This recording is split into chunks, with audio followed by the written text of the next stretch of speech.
On behalf of the Federal Chancellor and the Federal Government of Austria, I convey our warmest regards on this special occasion of the 75th anniversary of the signing of the Charter of the United Nations. Since the day of joining the United Nations 65 years ago, Austria has been strongly committed to the purposes and principles of the UN Charter.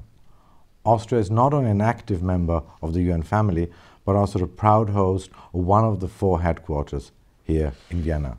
The United Nations can look back on a great history.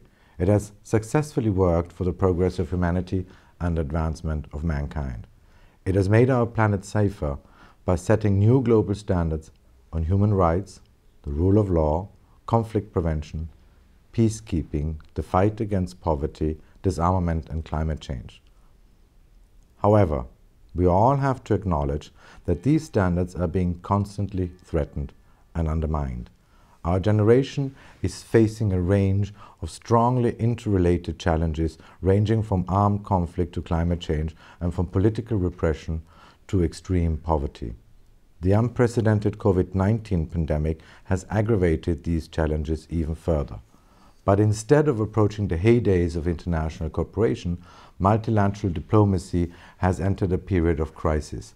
Austria, like many other small and medium-sized countries, depends on negotiated solutions to address global problems. If the question is rule of law or the law of the jungle, our answer is very clear. There needs to be a rules-based international order, where good governance, open market, and the notion of pacta sunt servanda prevail. Now, at its 75th anniversary, we need the United Nations more than ever. As the Secretary General himself has put it, multilateralism is the world's best hope. Just imagine what the world would look like if we hadn't the United Nations. Mr. Secretary General, you can continue to count on Austria's full support.